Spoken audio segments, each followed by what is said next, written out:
ప్రభువు పేరిట మీ అందరికీ ఈ రాత్రి కాలపు శుభములను వందనములను తెలియజేస్తున్నాను.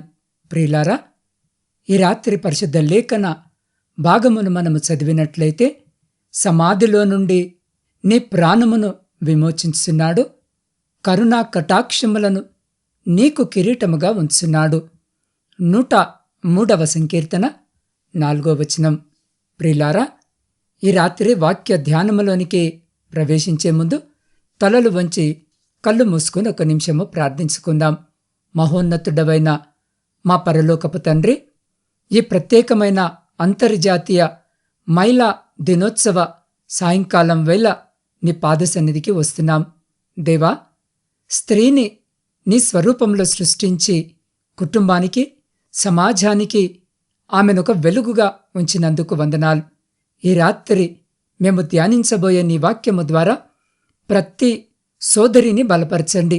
నీ కృపతో మమ్మల్ని నింపి మా జీవితాల్లో నువ్వుంచిన ఆ కిరీటాన్ని గుర్తించే జ్ఞానాన్ని ప్రసాదించమని మా ప్రభువును మీ ప్రియకుమారుడైన యేసు అతి పరిశుద్ధ నామమున అడిగి పొందుకొని ఉన్నాము తండ్రి.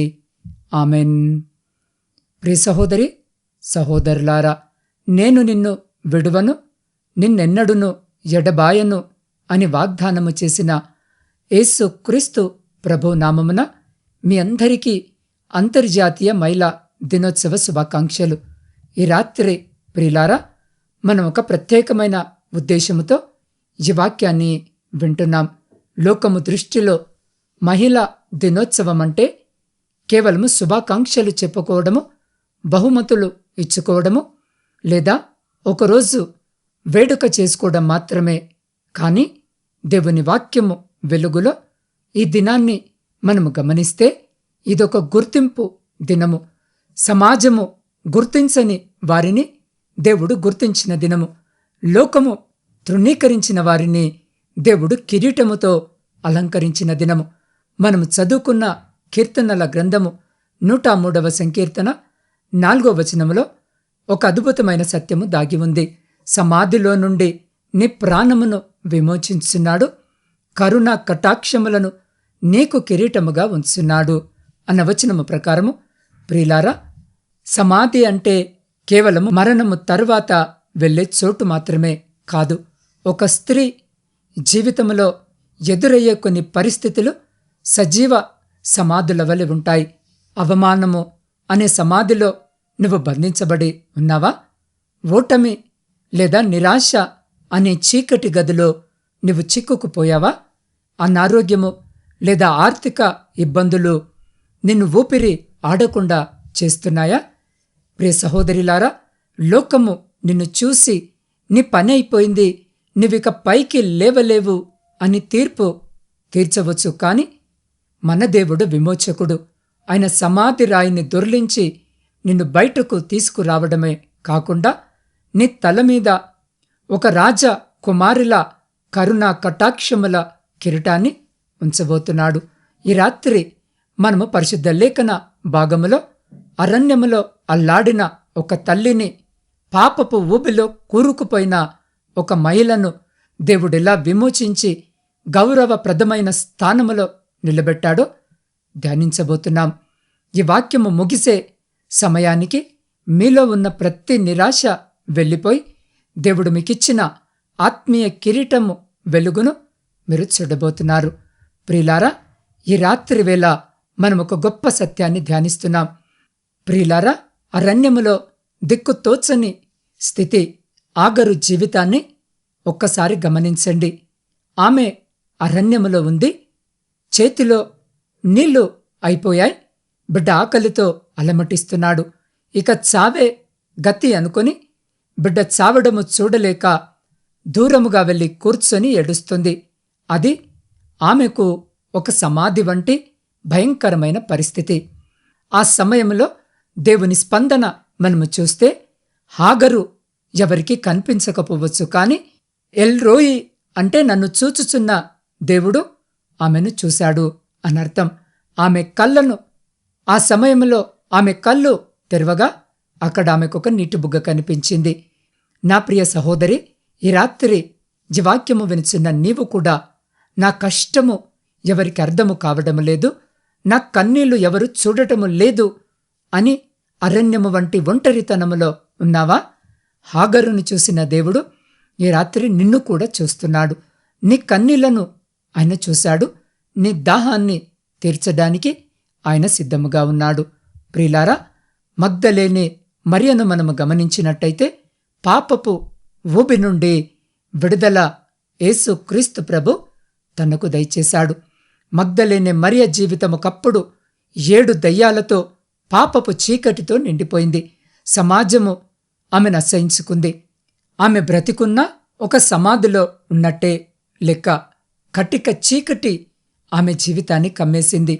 ఆ సమయంలో యేసు క్రీస్తు ప్రభు ఆమెను కలిసినప్పుడు ఆమెలోని చీకటిని వెళ్లగొట్టి ఆమె జీవితాన్ని వెలుగుతో నింపాడు. అవును ప్రియులారా, పాపి అని ముద్రపడిన ఆమెను పునరుత్థానుడైన క్రీస్తును చూసిన మొదటి సాక్షిగా దేవుడు మార్చాడు. ఈ రాత్రి ఈ వాక్యము వినిచిన నీ గత జీవితము ఎలా ఉన్నా, నీవు ఏ పాపపు ఊబిలో ఉన్నా యేసు క్రీస్తు ప్రభు నిన్ను విడిపించడానికి సిద్ధముగా ఉన్నాడు. ఆయన నిన్ను క్షమించి నీకు నూతన జీవితాన్ని, గౌరవప్రదమైన స్థానాన్ని ఇస్తాడు. నా ప్రియ సహోదరిలారా, ఈ రాత్రి ఈ వాక్యము వింటున్న మీలో ఎవరైనా తీరని అనారోగ్యముతో సమాధి అంచున ఉన్నారా? అప్పుల బాధతో, కుటుంబ సమస్యలతో ఊపిరాడక ఉన్నారా? అవమానాలతో తలదించుకొని ఉన్నారా? దేవుని వాగ్దానం ఇదే. ఆయన నిన్ను విమోచిస్తాడు. విమోచించడమే కాదు, నీ తల మీద కరుణా కటాక్షముల కిరీటాన్ని ఉంచుతాడు. నిన్నటి వరకు అవమానించిన వారే రేపు నీలో దేవుని మహిమను చూస్తారు.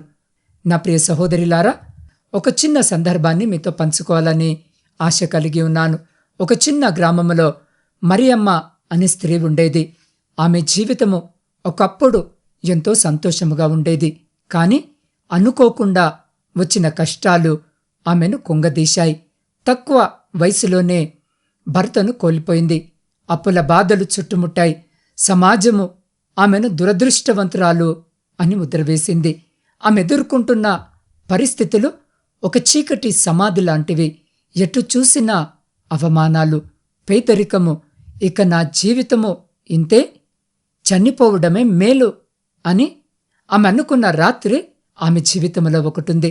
ఆ రాత్రి ఆమె తన పాత పరిశుద్ధ లేఖన భాగాన్ని తెరిచినప్పుడు ఆమె కళ్ళ ముందు 103వ సంకీర్తన 4వ వచనము కనిపించింది. సమాధిలో నుండి నీ ప్రాణమును విమోచించున్నాడు, కరుణా కటాక్షములను నీకు కిరీటముగా ఉంచున్నాడు అని. ఆ వాక్యము ఆమె గుండెలో ఒక చిన్న దీపాన్ని వెలిగించింది. మరియమ్మ తన కన్నీళ్లను ప్రార్థనగా మార్చుకుంది. ప్రభువా, నన్ను నిరాశ అనే సమాధి నుండి బయటకు తీసుకురా అని మొరపెట్టుకుంది. దేవుడు ఆమె ప్రార్థన విన్నాడు. ఆమెకొక చిన్న పని దొరికింది. చిన్న కుట్టు మిషన్ నేర్చుకుంది. చిన్నగా కుట్టు మిషన్ నేర్చుకుంది. లోకము ఆమెను వెలివేసినా దేవుడు ఆమెకు తోడయ్యున్నాడని ఆమె నమ్మింది. ఆమె కష్టపడి పనిచేస్తూ తన పిల్లలను చదివిస్తూ తన కాళ్ల మీద తను నిలబడింది. కొన్నేళ్ల తర్వాత మరియమ్మ పరిస్థితి పూర్తిగా మారింది. ఆమె కేవలము తన కుటుంబాన్ని పోషించుకోవడమే కాకుండా తనలాగే కష్టాల్లో ఉన్న 20 మంది వితంతులకు, అనాథ పిల్లలకు ఉపాధి కల్పించే స్థాయికి ఎదిగింది. ఒకప్పుడు ఆమెను అవమానించిన వారే ఇప్పుడు ఆమె దగ్గరకు వచ్చి సలహాలు అడుగుతున్నారు. ఆ ఊరిలో అందరూ ఆమెను ధైర్యవంతురాలు అని పిలుస్తున్నారు. అప్పుడు ఆమెకు అర్థమైంది, దేవుడు తన తల మీద ఉన్న అవమానాన్ని తీసివేసి గౌరవము మరియు కృప అనే కిరీటాన్ని ఉంచాడని. నా ప్రియ సహోదరిలారా, ఈ రాత్రి ఈ వాక్యము వినిచిన నీవు కూడా ఈరోజు కన్నీళ్లలో ఉండవచ్చు. నీ పరిస్థితులు ఒక సమాధిలా నిన్ను బంధించి ఉండవచ్చు. కానీ గుర్తుంచుకో, నిన్ను రక్షించే దేవుడు నీ ప్రక్కనే ఉన్నాడు. ఆయన నిన్ను కేవలము బ్రతికించడమే కాదు, నిన్నొక రాజకుమారిలా గౌరవప్రదమైన స్థానములో నిలబెట్టాలని ఆశిస్తున్నాడు. నీ కన్నీళ్లను ఆయన కిరీటములోని రత్నాలుగా మారుస్తాడు. నీవు నమ్మకముతో ఒక్కడుగు ముందుకు వేస్తే దేవుడు నిన్ను ఆశీర్వదించడానికి సిద్ధముగా ఉన్నాడు. కాబట్టి నా ప్రియమైన సోదరిమనులారా, మీరు కేవలము గృహిణులుగానో ఉద్యోగినులుగానో మాత్రమే కాదు, దేవుని చేత విమోచించబడినవారు మరియు కిరీటము ధరించినవారు. ఈ మహిళా దినోత్సవం రోజున ఒక తీర్మానము చేసుకోండి. మిమ్మల్ని సమాధి నుండి లేవనెత్తిన దేవుని కోసము ధైర్యముగా జీవించండి. అనిచిన కరుణ కటాక్షాలు కిరీటాన్ని ధరించి మీ చుట్టూ ఉన్నవారికి వెలుగును పంచండి. ఆ రీతిగా దేవుడు మిమ్ములను దీవించులాగున, అట్టి కృప మీరు పొందుకొనులాగున ఈ సమయంలో ఈ వాక్యము వింటున్న మీరు ఉన్న స్థితిలోనే వీలైతే మోకరించి మీ కుడి చేతిని మీ హృదయంపై పెట్టుకొని, లేదా మీరున్న స్థితిలోనే మీ 2 చేతులు పైకెత్తి నాతో పాటు ప్రార్థనలో ఏకీభవించండి. మహోన్నతుడవైన మా పరలోకపు తండ్రి, ఈ రాత్రి వేళ నీవు మాకు అనుగ్రహించిన జీవము గల నీ మాటలకై స్తోత్రాలు. సమాధి వంటి స్థితి నుండి విమోచించి కరుణా కటాక్షములను కిరీటముగా ఉంచుతానని నీ వాగ్దానము మా హృదయాలకెంతో ధైర్యాన్నిచ్చింది. ఈ వాక్యాన్ని విన్న ప్రతి బిడ్డ హృదయంలో నీవు కార్యము జరిగించమని వేడుకుంటున్నాం. అయా, నిరాశలో ఉన్నవారికి నిరీక్షణను, బలహీనముగా ఉన్నవారికి నీ ఆత్మశక్తిని ప్రసాదించండి. అయా, నీ బిడ్డలందరూ నీవిచ్చిన ఆత్మీయ కిరీటాన్ని ధరించి లోకానికి వెలుగుగా జీవించే కృపను దయచేయండి.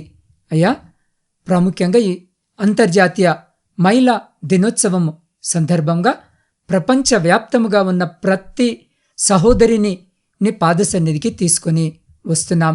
దేవా, యుద్ధాలు, కరువులు మరియు హింసల మధ్య నలిగిపోతున్న దేశాల్లోని మహిళలను జ్ఞాపకము చేసుకోండి. వారికి నీవే ఆశ్రయముగా ఉండి వారి ప్రాణాలను కాపాడండి. తండ్రి, స్వేచ్ఛ లేక చదువుకు దూరమై బానిసత్వంలో మరియు అన్యాయానికి గురవుతున్న ప్రతి సోదరి పక్షాన నువ్వు నిలబడండి. వారి బంధకాలను తెంపి వారికి లోకములో తగిన గౌరవాన్ని, గుర్తింపును ప్రసాదించండి. అయ్యా, క్యాన్సర్, కిడ్నీ వ్యాధులు మరితర భయంకరమైన రోగాలతో పోరాడుతున్న మహిళలను నీ గాయపడిన హస్తముతో తాకి సంపూర్ణ ఆరోగ్యాన్ని ఇవ్వండి. అయ్యా, గృహిణులుగా, తల్లులుగా, ఉద్యోగునులుగా ఎన్నో బాధ్యతలు మోస్తున్న మహిళలకు నూతన బలమునివ్వండి. వారి త్యాగాలను ఫలభరితము చేయండి. తండ్రి, ప్రతి స్త్రీ తనను తాను నువ్వు సృష్టించిన అమూల్యమైన కానుకగా గుర్తించేలా చేయండి. లోకపు చీకటిని తొలగించి నీ వెలుగు వారి జీవితాల్లో ప్రకాశింపజేయండి. అయా, ఈ రాత్రి మా విన్నపాలన్నీ నీ ప్రియకుమారుడు, మా రక్షకుడైన యేసు క్రీస్తు నామమున అడిగి పొందుకొని ఉన్నాము తండ్రి. ఆమెన్.